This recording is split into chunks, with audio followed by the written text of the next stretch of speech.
Do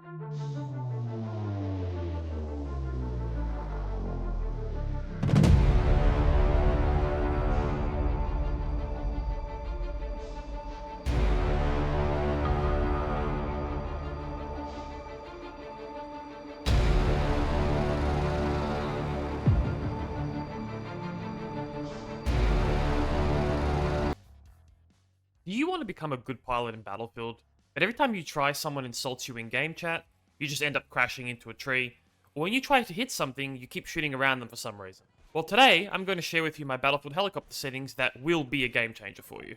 And given time, you might even receive some praise for how advanced your flying skills and techniques have become.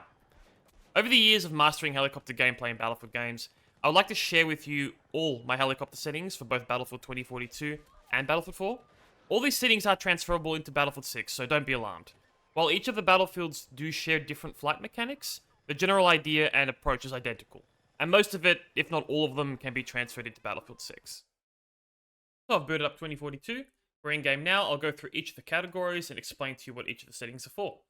To begin with display settings, vehicle third-person field of view, turn this up to the max. What this does basically is, so by default, I think it's about 50, but I'll put it down to the lowest.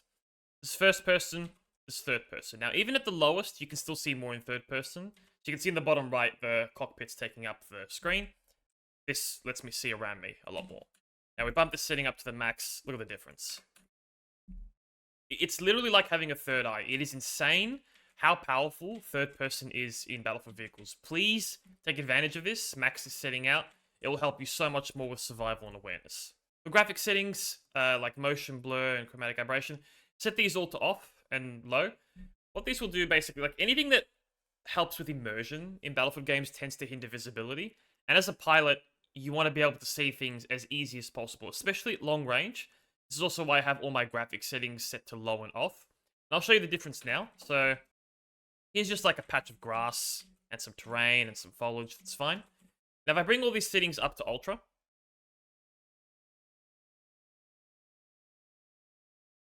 now it adds a lot more grass and foliage. Now, you may look at this and go, well, that looks like it barely made any difference, right?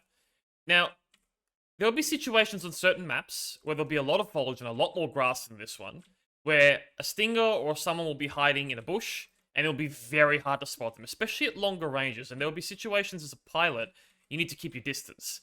And being able to see exactly where they are is vital to be able to kill them as quickly as possible. So, it may not seem like much, it might not seem like it does anything, but trust me, in the long run, this will hinder your ability to spot people and kill them as quickly as possible. So, for the most part, I just have all my settings set to low and off, and it just makes a lot less foliage, makes everything look a lot cleaner, a lot clearer.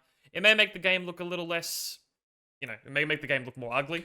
But for the most part, I mean, look, like visibility-wise, it is so much easier to spot people, a lot cleaner, and it just helps a lot more with range. So I highly recommend turning these settings off if you want to take advantage of as much visibility as you can. So for HUD general, camera shake amount, turn that down to as low as you can. Basically, like, if you're flying a heli and there's an explosion next to you, you don't want your cockpit shaking like crazy. So keep that as low as possible. It just helps with just keeping everything on screen and clean. Damage numbers, I have it set to screen center, large, the horizontal offset at 0 and the vertical offset at -60. All this does is it just puts the damage numbers directly below the crosshair. I like the way this looks. This is not entirely necessary in 2042 because the health bars are actually pretty nice. But I just like the way it looks. I like being able to see the actual damage value itself. I also like it for dogfights, so yeah, preference setting, but that's just how I have mine set up. So now for the crosshair category. Crosshair color, set this to something nice and easy to see. Crosshair projection, turn this off. Crosshair impact point icon. Now by default, this will be set to circle. And the whole point of this crosshair is basically to tell you the exact impact point of the minigun. So you've got the center of your screen, which is the blue crosshair. And the yellow crosshair is basically trying to tell you the exact impact point of the miniguns. Now, while this may look good on paper, personally, I believe for the Nightbird, this is not a good setting. Reason being is, as you get to closer ranges, you'll notice that it's trying to give you the impact point of where they both converge in the center. Now, this is pretty problematic, because there'll be situations where you'll be at really close range, and you'll be dead on with the crosshair, yet the beams are going to either side of them. So, it's great at longer ranges. And while you may argue that it's better to be at longer ranges, there's just some situations where I feel that this crosshair is more misleading than it is actually helpful. And generally the way I aim anyway is I think it's better to just pick one of the beams and line it up with the target. So in this case, I'm using the left beam. And what you'll find is that when you get to medium range, they'll both converge anyway. But at close range, at a very close range, you need to be picking one of the beams to aim instead of trying to aim at the center. So here, I'll be using the right beam, for example, right? So generally speaking, I think that setting is not good. I could see it being useful for something like a jet or a stealth heli where it's one gun. But for the Nightbird, since it's two guns and it tries to give you the center point, I recommend turning the setting off, personally, for the Nightbird. Now for the hit indicator, the hit color should be something visible. Again, this is just preference. The one I want to specifically talk about here is show damage type. What this setting does is when you are doing, as an example, with a dogfight with a Nightbird, when you're hitting the Nightbird itself, the crosshair will look different. It'll look sort of like a squarish sort of look. When you're hitting the player, it will change back to a regular hit icon. Now, why this is important is, for Nightbird duels, you generally want to try to shoot the pilot out, and this will let you know when you're hitting the pilot and not the heli itself. So, say you're lining up your shots, and you're like, oh, okay, I'm hitting the pilot a lot now. This is a good lineup. I can keep shooting in this particular area. Without this setting on, the hit color and the icon looks exactly the same. Even though you can modify the hit indicator and the hit color of the armor and them separately, it still doesn't look like it works correctly, so I still recommend turning this setting on. It'll just make it a lot easier to know when you're hitting the pilot themselves instead of hitting the helicopter. So this is just a great setting to turn on. I highly recommend using it. So for the minimap and hide icons, minimap scale, turn this up to the max. In 2042, you can't really turn it up that high to make that much of a difference, but the bigger the minimap, the better in this situation. Like, as a pilot, you want to have a big minimap. You want it to not obviously cover up your whole screen, but the bigger, it's just easier to just make quick spots to certain things. And you could argue that most infantry players would agree with this as well. The minimap texture, opacity, and background, this is just, again, preference. When it comes to the icons and all these extra settings, for the most part, when it comes to being a pilot, you want to make everything as visible and easy to spot as possible. But you also don't want to overflow the screen with icons because it can also hinder visibility. These are complete preference. I've left all of these at default, but it's entirely up to you what you want to do here. I pretty much just changed the minimap scale and the transparency, but again, entirely up to you. This is completely personal preference here. So for mouse and keyboard on the vehicles category, I have my vehicle mouse aim sensitivity set to 3% at 3200 DPI. This is relatively about 20-25 centimeter 360. Now, when it comes to vehicle aim sensitivity, I don't want you to worry too much about this. So for the most part, I recommend using anything between 20 to 40 centimeter 360 in a heli.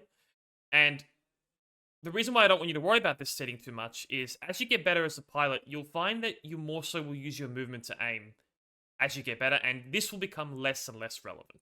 So I see a lot of people turning this setting up really high, especially on the rifle aim control scheme, which I'll get into, is because they feel like they can't turn that fast. But honestly, all it really is just, you can play at a low sense in the heli. You just need to learn to match the speed of the heli with this turning of your mouse. So the heli has a speed turning cap, and when you go above the cap, it slows itself down, giving the impression that your sense is too low, when it's not the sense at all. So again, we'll get into that soon with rifle aim. I'll explain to you what rifle aim is. But we've been over the vehicle, third person FV. Weapon toggle, I have this set to, so I use the zoom all the time in the Nightbird. I think it's extremely powerful being able to see exactly where your shots go at range, and even in dogfights. I have this setting set to toggle. Again, preference, it's entirely up to you, but that's just what I use. Uniform vehicle aiming, I have this on. The whole point of uniform aiming is to make your sensitivities feel the same between different vehicles. I don't know if this helps too much in 2042. I just have this on because for infantry, I have this on as well. So again, you can leave this off, it's up to you. And I think it helps a bit with zoom sensitivity, but again, complete preference. Also, I forgot to mention these settings. The invert vertical aircraft flight. Now, on default, I had this set to on, where it was inverted. It's just because it was default at the time and I got used to it. But as soon as I swapped to rifle aim, I turned this off because rifle aim uses the mouse more, and it just felt more natural to me. The helicopter control sensitivity basically is the sensitivity of the actual helicopter controls themselves. I have this set to max, especially with rifle aim, because it just makes the mouse feel more responsive. You can play around with this setting a bit, but I highly recommend making it max. It will make the rolling feel a little bit sensitive, but the mouse input will feel way more responsive. So I personally think it's best to max this one out. Oh yes, and please turn helicopter control assists off. If this is on by default, I'm not sure, but it should be off. Please turn this setting off. Now for the fun part, the vehicle keybinds. The first thing you should do is for the full map, set this to, by default, it's set to M. Set this to something that's easy to click. So I have it set to middle mouse button. You may have to unbind other keys as they can interfere. But basically, what this does is it opens the big map. Why is this so important? The two most important keybinds in a heli, in my opinion, are third person and the big map. So the way vehicles work in Battlefield games conventionally is it's sort of like a rock, paper, scissors system. So AA beats heli. Jets beat tanks, right? So why this is so vital is you need to be able to keep track of your counter. So in this case, it would be the AA.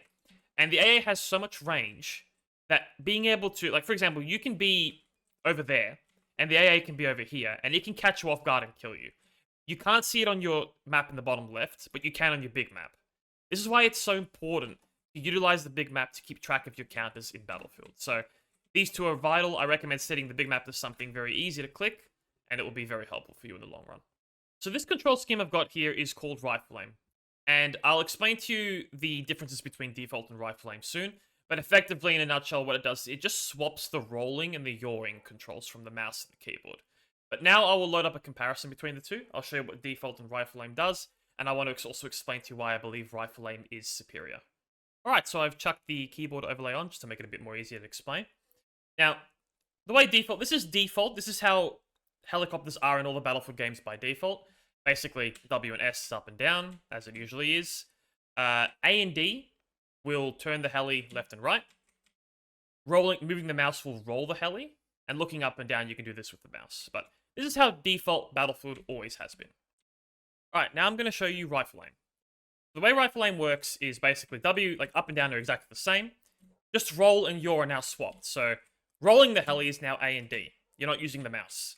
And using the mouse is turning the heli. So all of this that I'm doing here, all these movements are all the mouse. This is the keyboard.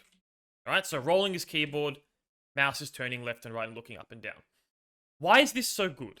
Okay, so default, basically, in order to make a micro correction, you've got to sort of lightly tap A and D. And if you hold A, it will slowly go to the max helicopter speed.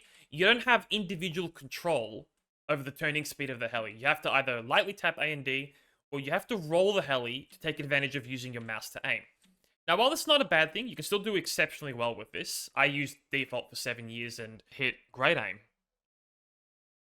The reason why Rifle Aim is so much stronger is you quite literally have complete control over the speed you turn. So I can choose to turn at this speed, I can turn at that speed, or I can turn it like, I have complete control. Like, it's so precise, I can literally draw letters on the ground with no problem, right? Like, having complete control of the speed you turn gives you complete control of your precision. And while you can be very accurate with the keyboard, the mouse is just way more precise. So, look, in the long run, I believe this control scheme is far more powerful and effective. You lose more precise control over your rolling, but the mouse is just way more precise anyway. So I think it's more valuable to put more control over your mouse than your keyboard regardless. So if you do feel like you have problems swapping to this control scheme and you find it really hard, the advice that I give to people who are swapping to it is generally spawn in the game. You'll just spawn the heli on the ground. Just fly up. Don't press anything else. Don't try to press any other key. Just fly up and down. And then just use your mouse. Just get used to this. So don't even use roll. Like, if you need to use roll a bit, you can. Just get used to using your mouse and your up and down. And this may look awkward. You may look weird doing this. But just get used to aiming. Quite literally just moving your mouse and floating like this. Okay? Once you get comfortable, start incorporating roll, and the controls will get more and more, like, easier and easier to get used to. At first, it will feel awful, but trust me, over time, you will love it. And the advantage you get from this control scheme is insane. You're able to pull such ridiculous feats with aim. You're able to create such insane ranged shots. Just trust me when I'm saying this. Rifle Aim, dude, is just insane. Alright, so now we've hopped into Battlefield 4. For those who are here specifically for the Battlefield 4 settings, I still highly recommend watching the 2042 ones, as they are basically identical. There's only a couple of little setting differences, but for the most part, they're exactly the same. So, for the vehicle mouse aim sensitivity, anything between 20 to 40 centimeters is fine. I use 5% at 3200. But again, as you get better with the heli, the better you get with your movement, the less important this becomes. So, something to keep in mind. So again, these have been set to normal from inverted, because even in this game, I am using rifle aim. So this just makes this feel more natural. So for the advanced gameplay options, I have context-based order giving set to off. All this does is just, when you're the squad leader and you're spamming Q to like try to spot people where they're spawning, it will spam orders on the nearest flag. Putting this setting off means that it just doesn't do that. It just makes it a little bit less annoying and less spammy for your squad. Settings like HUD size in high resolution, I have this maxed. What this does is it increases the size of the HUD elements on the screen. And the reason why I have this max is it makes the hit markers and the spot icons a lot bigger as well, which I just personally like the way it looks. It's a preference thing, but that's how I like to do it. I set these all to show. It just gives a bit more information about loadouts and ranks in the occupants in your vehicle. Minimap, I have the minimap size set to 140, background visibility set to 20. Now, the reason why I have these is because minimap size set to 140 because when I increase the whole HUD scale, it actually increases this as well. And depending on the resolution you're playing at can make this look a lot bigger or smaller. For me, 140 looks nice. The background visibility is set to 20 just because it looks very big on the screen. And because I know all the maps extremely well, I don't really need to see the map fully visible. So, like as an example, that's how it looks, right? Like I can still see everything just fine in the corner. Makes it a little bit more transparent, but for the most part, that's just how I like the way it looks. So scrolling down all the way to the helicopter and jet pilot HUD, I have the glow set to 200. This can be changed to what you like. This is just basically how visible the transparency, basically, of the helicopter. I have set to 200. On certain monitors, you might get more benefit from this setting being higher or lower. I use like a pale light blue for the HUD. I change this all the time, just for out of just general boredom. So this again is up to you. I reckon something very transparent, like even just a full. Sometimes even HUDs with less transparency can be better for dogfighting. It can make it easier to see certain effects that are really helpful at knowing when you hit the target. Hit indicators, I have these set to max. Just again, I like the way it looks, and damage type base shape is just, it looks nice when you're hitting headshots. All my kill shot colors, again, completely preference, I just have them set to black. The enemy HUD well icons, all of these are defaults. Icon scale with distance set to 0. I recommend setting field upgrade armor icon to on. All this does is that when you're spotting an enemy and they have the defensive perk on, it sort of looks a bit different, the spotting icon. It kind of looks a bit like a shield. This just lets you know that they're wearing defensive and you may need to put an extra shot into them. It doesn't really feel that important for a heli because your miniguns already do insane damage. But just for the most part, I like having this setting on. For the video category, same reason as mentioned earlier, bump the vehicle field of view to the max. As you can see, just gives way more vision around you. And yeah, this setting is just probably one of the most important in any of the Battlefield games. Motion blur, depth of field, turn that all off for visibility. Now for all the video settings, I have these all set to low and off. For similar reasons, I want to make the game as visible as possible. The less of these, like it helps reduce a lot of the effects of terrain and foliage. It makes it a lot easier to spot people hiding. Except mesh. Mesh is on ultra, and the reason why mesh is on ultra is because in Battlefield 4, your mesh is actually your view distance as well. So by having this at ultra, you can see people and they render in from a lot further away. You can also put effects quality up at ultra. This basically just makes it a lot easier to see tow missiles. I personally have this set to low. The reason being is I find that I can see tow missiles just fine in the Scout heli. And the problem with setting this to ultra or a higher setting is it creates sort of like a spark effect when you're shooting people with the miniguns, which can sort of get in the way and be a bit annoying. So personally, I have this set to low. Preference, you can change this if you're an attack heli pilot, or you can just deal with the sparks if they don't bother you. But for me, I just have it set to low. Now for the key bindings, in the helicopter tab, these are rifle aim.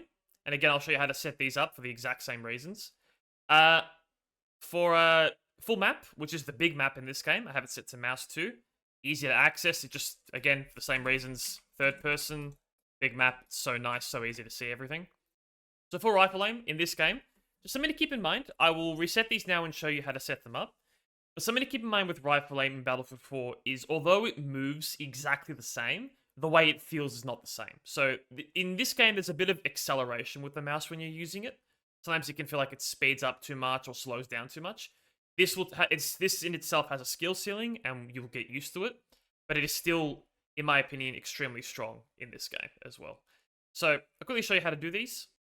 So I'll set these all to default, and I'll show you exactly how you set these ones up. So it's basically the same as it is in 2042. So you unbind your right and your left. You click on the Your Right mouse category and drag to the right. It should set the axis to X. You don't touch pitch up or pitch down. They're completely fine. Unbind roll right and roll left. And from the mouse category as well. You click on roll right. D, roll right. Roll left, press A. And for your right, like with those bonus binds that I have to help with a bit more control for turning, I have this set to space, and I have this set to left control. And you will probably need to unbind space from fire if you want to do those extra binds like I have. And again, just the full map, I'll set that to my middle mouse button. And that's literally it, guys. That is straight up right there, rifle aim. It's exactly how rifle aim works. It's exactly how the settings are for BF4. And this basically concludes exactly how I have all my heli settings set up for both BF4 and 2042. Something extra that I have for both Battlefield 4 and 2042 are custom user CFGs. So what a user CFG is basically is in your Battlefield 4 and 2042 installation directory, you can chuck a user.cfg file. And what this is these are a bunch of commands that you can input in-game yourself manually right now. But all this does is that every time you boot the game, it does all these commands for you. So a lot of these commands are things like, for example, gametime.maxRadioFPS is capping my FPS to 480 in Battlefield 4. If you set this to 0, it will uncap it. The reason why it's 480 for me is I find that when I join games sometimes, having an extremely high frame rate makes the game crash. Like, this sort of command, draw FPS, displays the FPS counter. You can set this to 0 to turn it off. And all the rest are basically just things that help with motion blur and lighting, just help a bit with performance and visibility. These are all great settings. And 2042 has a very similar thing. There's a user CFG in here as well. Same thing, you can't cap the FPS through here. You have to do this through a external program like in the NVIDIA control panel, or with AMD cards, it'd be a different software. Now, what you can do here is, this is the FPS display offset. This is where the FPS display is shown. If you do want to have the FPS on, these X and Y here are for the position of the FPS counter, and this is scaled for 1080p. If you're at a 1440p monitor, you need to change these to 3710 and minus 32.